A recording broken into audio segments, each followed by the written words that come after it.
देश की राजनीति में शायद एक पहला ऐसा उदाहरण हो जहां पे नेताजी जनता के बीच जाकर वोट नहीं मांग रहे हैं। इस वक्त सत्यमेव टाइम्स की टीम रविंद्र प्रताप शाही और पप्पू शाही बीजेपी से प्रत्याशी हैं और चुनावी मैदान में हैं। तो एक ऐसे प्रत्याशी हैं, यूपी में शायद एक पहला नजीर होगा। ये प्रत्याशी घर घर जाकर के वोट नहीं मांग रहे हैं, बल्कि विकास के नाम पे दावा कर रहे हैं कि जनता उन्हें घर बैठे ही चुनाव जितवाएगी। पप्पू शाही को श्रेय जाता है नगर पंचायत हरियापुर के समग्र विकास के लिए, सुरक्षा के लिए भी जाना जाता है, क्योंकि इनके सभी 10 वार्डों में सीसीटीवी कैमरे लगाए गए हैं जिसकी मॉनिटरिंग वो स्वयं करते हैं। इस बार वो बीजेपी के सिंबल से चुनाव लड़ रहे हैं और हम उनसे जानने की कोशिश करेंगे कि आखिर वो क्षेत्र में क्यों नहीं जा रहे हैं, वोट क्यों नहीं मांग रहे हैं। पप्पू शाही हमारे बीच में हैं, हम सीधे उन्हीं से रूबरू होते हैं। शाही जी, सत्यमेव टाइम्स में बहुत बहुत स्वागत है आपका। धन्यवाद। ये जो चर्चाएं चल रही हैं कि आप क्षेत्र में वोट मांगने नहीं जा रहे हैं, ऐसा क्यों? मैं हर घर के हर महिला का नाम जानता हूँ 80%, पुरुष का नाम जानता हूँ। 5 साल में बराबर काम करता हूँ। पिछले के इलेक्शन में मैं 2 बार निकला था। क्यों? एक बार मोटरसाइकिल में आप लोग जुलूस बनाए थे, एक भाषण हुआ था। उसके पहले 4-5 बार निकला गया था। उसके बाद इस बार हम लोग अद्भुत इलेक्शन करना चाहते हैं कि अगर काम भावना से काम किया जाए तो पब्लिक दरवाजे पे वोट देके जाती है, प्रेम देके जाती है। इस सीट पे लगातार 28 साल से आपका तजुर्बा है, कायम है। इस बार आप तो आपने अपने सीट आरक्षित लोगों के विरोध बताया। क्या विरोधी यहाँ है? ये विरोधी रहा कहा जाएगा। हम 95 से हम चुनाव लड़ रहे हैं, तभी जीते थे, तो जीत की जिम्मेदारी निभाते चले आए। जो लोग हमको नहीं जानते थे 249 वोट से जीते, फिर 1665 वोट से जीते, फिर बैकवर्ड हुआ 998 वोट से जीते, फिर उसके बाद 1867 वोट से जीते। तो विपक्ष जब पक्ष को समझ गया, हमको समझ गया, हमको देख लिया कि आदमी किस तरह का है। लोग तमाम की भ्रांतियां उड़ा रहे थे, तो धीरे धीरे आते जा रहा है ना। हम तो जीत की नहीं प्रतिशत की लड़ाई लड़ रहे हैं। जीत तो 95 में गए थे, तो दरवाजे पे जाने का जरूरत है जब आम आदमी आकर खुद जो है हौसला अफजाई कर रहा है, और यही हौसला लेके आगे विकास का काम कराते हैं। काफी विकास के कार्य आपके कार्यकाल में हुए। सरकार ने आपको किस काम के लिए? सरकार ने हमको प्रधानमंत्री आवास योजना के लिए रात में डीएम मैडम का फोन आया था। ये 11:30 बजे हम लोग अलाप आप रहे थे, तो उन्होंने कहा आपको पुरस्कार मिला हुआ है। हमने कहा ठीक है मैडम, धन्यवाद। क्या करना है? कहीं 1 जनवरी 2019 को प्रधानमंत्री जी और मुख्यमंत्री जी पुरस्कृत करेंगे, बस्ती चलना है। हमने कहा ठीक है। पुरस्कार मिल गया, हम लोग आके घर बैठ गए। फिर उसके काम जो है स्टेमिना, वो एनर्जी मिलती है, वो एनर्जी दिया था प्रसाद मुख्यमंत्री जी ने और प्रधानमंत्री जी ने। देश में तीसरा था, देश में। आप विकास की बातें करते हैं, हरियापुर में जगह जगह गड्ढे नजर आ रहे हैं।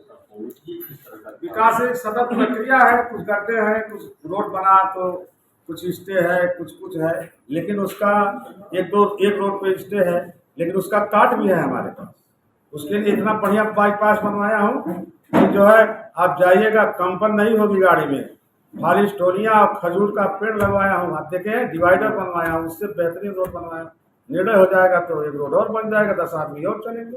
उसके नाते मेरा कोई काम नहीं रुका है, आवागमन नहीं रुका। इस बार क्या माननीय न्यायालय के आदेश का पालन तो करूंगा ही।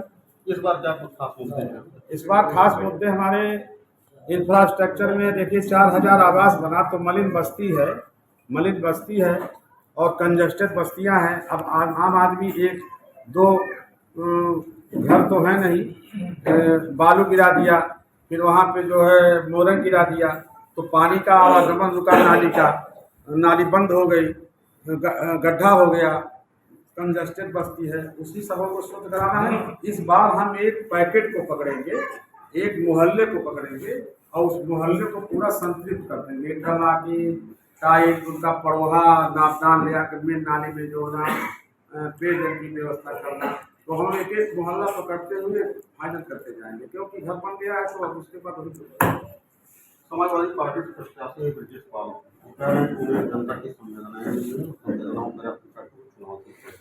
ब्रिजेश पाल 5 साल चेयरमैन थे। उनके पिताजी 25 साल प्रधान थे, अपने घर को नहीं रखा पाए, उनका घर फूट गया, तो हम क्या करें। मैं तो देवरिया जिले से आया हूँ। साला तीन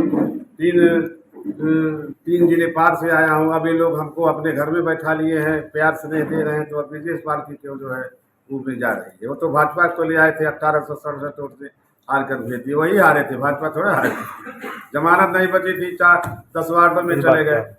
ब्रिजेश पाल लड़ रहे थे, भाजपा नहीं लड़ रही थी। भाजपा ने मुझे बहुत सम्मान दिया, मुझे बुलाया गया, कहा गया कि आप टिकट लीजिए। हम कहे हमारे लोग भाई समझे पांडे जी हैं, ये हमारे गुरु जी जरा इनके ऊपर भी दिखाइए, बहुत पुराने भाजपाई हैं, ये विक्की हैं, यही लोग कहे। हमने कहा आप लोग को टिकट लाना है, आप लोग लाइए, आप लोगों को जीतना जिताना है। मैं द्वार पूजा का हाथी हूँ, 10 ब्यूटी पार्लर से आके सुंदर बन के सजा रहूँगा। थप्पा मार दीजिएगा, उसके बाद देखिएगा जहाँ विकास का चिट्ठाड़ करूँगा। इस बार आप क्या क्षेत्र में जाएंगे?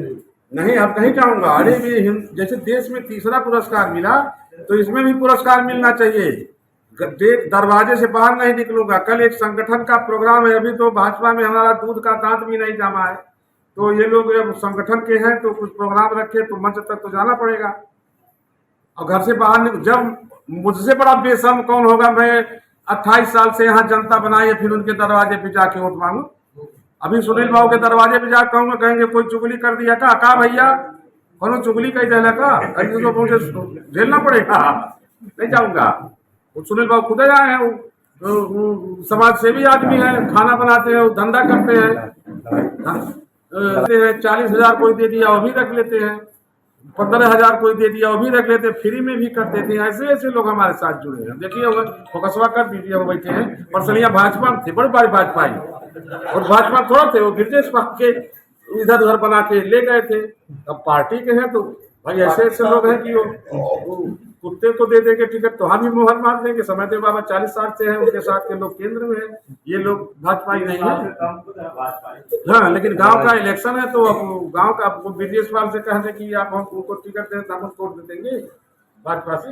हम तो नहीं देंगे, विक्की दे देंगे भाई भाजपा के। जैसे हमारे साथ पप्पू शाही जो है ना बीजेपी के सिंबल से चुनाव लड़ रहे हैं, इनका साफ तौर पर कहना है कि ये डोर टू डोर जा करके जनसंपर्क नहीं करेंगे, न ही जनता के साथ वोट मांगेंगे, क्योंकि 28 साल से लगातार उन्होंने विकास कार्य कराए हैं। और सुनिए सर, एक बात और आपसे बता दूं, जितना मैं बोला हूं उतना निकालिएगा। जीत नहीं है, वो जिम्मेदारी है। जब एक बार जिम्मेदारी हमको 5 साल के लिए दे दिए तो फिर इनका दिल जीतना मेरा काम है। ब्रिजेश पाल दल से मांग रहे थे टिकट और मैं यहाँ दिल जीता हूँ, तो दल से भी गए। वो भारतीय जनता पार्टी है, मैं तो अभी थोड़े दिन आया हूँ। छोटी छननी, बड़की छननी, लिटमस पेपर ऐसा छानते हैं लोग कि कुंडलियाँ मंगा कर रख लेते हैं। हमारी कुंडली मंगा कर रखे थे, 95 में ये हुई, 98 में तुम चेयरमैन हो गया, विश्वास करा के 2000 में माता जी हुई, 6 में पप्पू शाही हुए, इसके बाद जो है आशा माँ जी हुई, उसके बाद जितेंद्र कन्नौजिया हुए, फिर मेरे सर आ गया। यहाँ दस्तखत की लड़ाई नहीं है, साइन क्या करेगा। ईमानदारी से चलिए तो 10 साल मैंने चला के दिखा दिया। मैं चोरी करता कार्यालय पे तो जितेंद्र कन्नौजिया आशा माँ जी डकैती करते। 5 साल के मौसम में के पास जो है गद्दार हैं, मेरे पास गद्दार नहीं है, एक क्लास के लोग हैं। मैं दिल जीता, वो दल से मांग रहे थे, खदेड़ दिया गया। देखिए सब हम चले गए। मुझे MP MLA नहीं बनना है। जहाँ का विश्वास जीता नारा है, सबका साथ सबका साथ सबका विश्वास सबका विकास। विकास तो करा ही रहा हूँ, विकास के लिए जिम्मेदारी दी है। 7 दिन पर दिन बढ़ता जा रहा है। अब विश्वास पर ही तो घमंड होता है राजनीति में। किसी माई के लाल में औकात नहीं, पप्पू शाही चुनाव हरा दे। अहंकार है इन लोगों पर, घमंड है इन लोगों पर। पैसा रुपया क्या करूंगा। अरे जहाँ था वहां से यहाँ आया, किसी का घर नहीं लूटा हूँ, न किसी से एक पैसा लिया हूँ। 30 साल 32 साल हो गया जो है, अपनी कमाई का खाता हूँ। जो कुछ दान दक्षिणा करता रहता हूँ, मैं किसी का धाम में नहीं गया हूँ। लेकिन तब तो घर पर कहते तो रावण हो, यहाँ नहीं जा रहा हूँ, वहाँ हमारी पूजा मैं यहाँ करता हूँ। तो अब आत्मा जब कहेगी तब फिर इधर उधर जाएंगे, तो क्या करें हम जो है। अब चले जो है पाठ पर दिन भर जो है घंटी बजावे। मेरी लड़ाई उन लोगों से है जो लोग अभी नहीं समझ पाए हैं। ब्रिजेश पाल लेके घूम रहे हैं पीछे पीछे, वो सब भी अगली बार आ जाए। थोड़ा थोड़ा देर 13 से 14 नहीं हुआ, 13 से 14 नहीं हुए। आप वहां जाके पूछ लीजिए जो है, वो जब समझ जाएंगे वो भी आ जाएंगे। 250 से जीता, 1665 से जीता, आगे जीता 1867 जीता, तो वो लोग आते गए हमारे पास, समझते गए। इस बार रिकॉर्ड होगा 75 से 80% के बीच। पिछली बार 67.26% था और इस बार अनुमान हमारा 75 से 80 के बीच में है। वोटर लिस्ट रखे हैं, काउंटिंग नहीं किए हैं। 4 दिन बाद आइएगा, 100-200 इधर उधर करके बता दें।